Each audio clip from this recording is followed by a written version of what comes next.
घर में आज कुछ ज्यादा ही हलचल थी।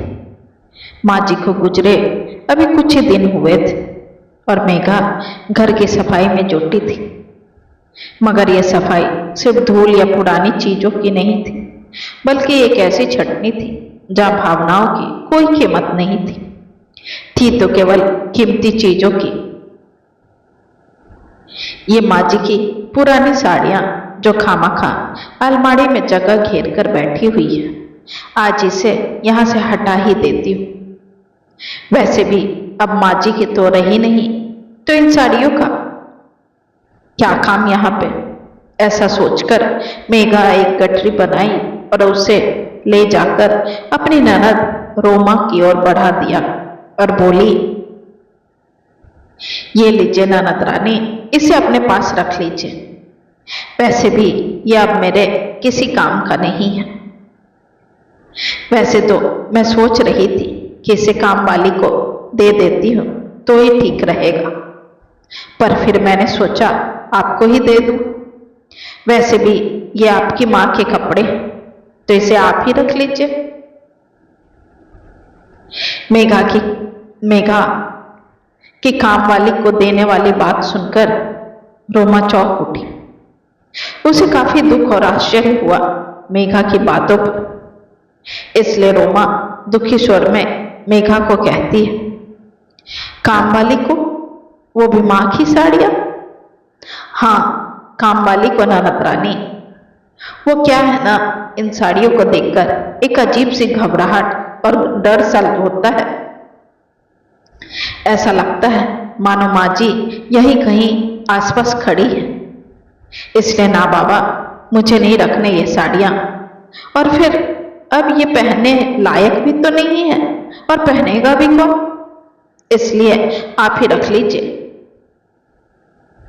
मेघा की हृदय विदारक शब्द सुनकर रोमा की आंखें भीग चुकी थी।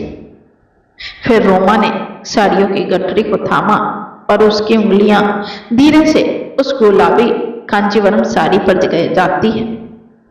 वही साड़ी जो माँ ने रोमा की विदाई पर पहनी थी। कितनी प्यारी साड़ी है ना, और ये माँ पर कितनी फबती थी। और भाभी को ये सब साड़ियां पुरानी और डरावनी लगती है। अजीब है भाभी, रोमा ने ठहरी हुई आवाज में कहा। माँ की साड़ियों से आपको डर लगता है, पर उनके सोने के कंगनों और गहनों से कोई डर नहीं लगता आपको। इसलिए वो तो आपने उनके गुजरने के 2 दिन बाद ही पहन लिए थे भाभी।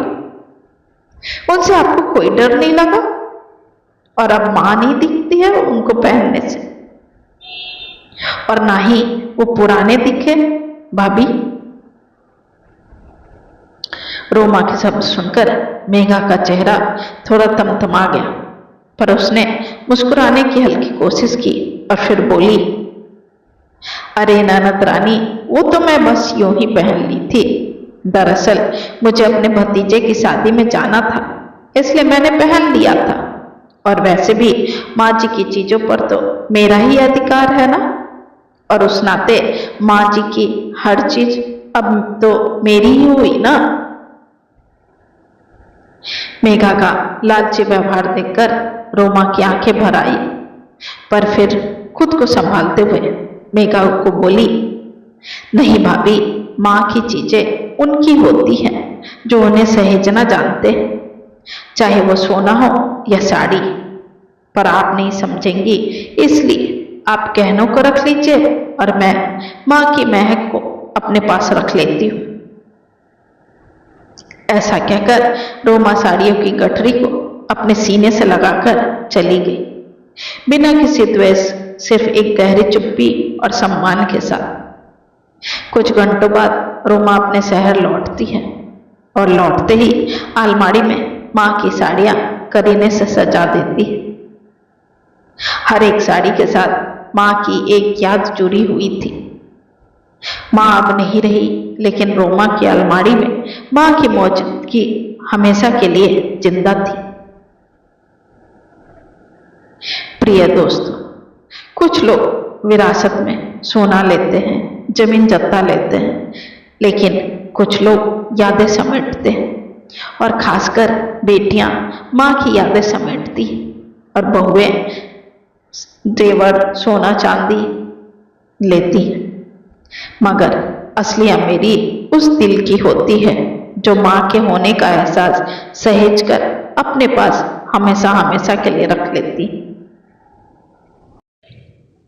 आपको मेरी कहानी कैसी लगी जरूर बताएं और पसंद आए तो लाइक, शेयर और कमेंट करें। अगर आपको मेरी कहानियाँ पसंद आ रही हैं तो मेरे चैनल को सब्सक्राइब जरूर करें ताकि आपको नई नई कहानियाँ सुनने को मिले। साथ ही बेल आइकन जरूर दबाएं जिससे आपको नई नई कहानियों की जानकारी मिल सके। अगर आप कोई सुझाव देना चाहते हैं तो बेझिझक लिख भेजिए, हम जरूर उस पर काम करेंगे। साथ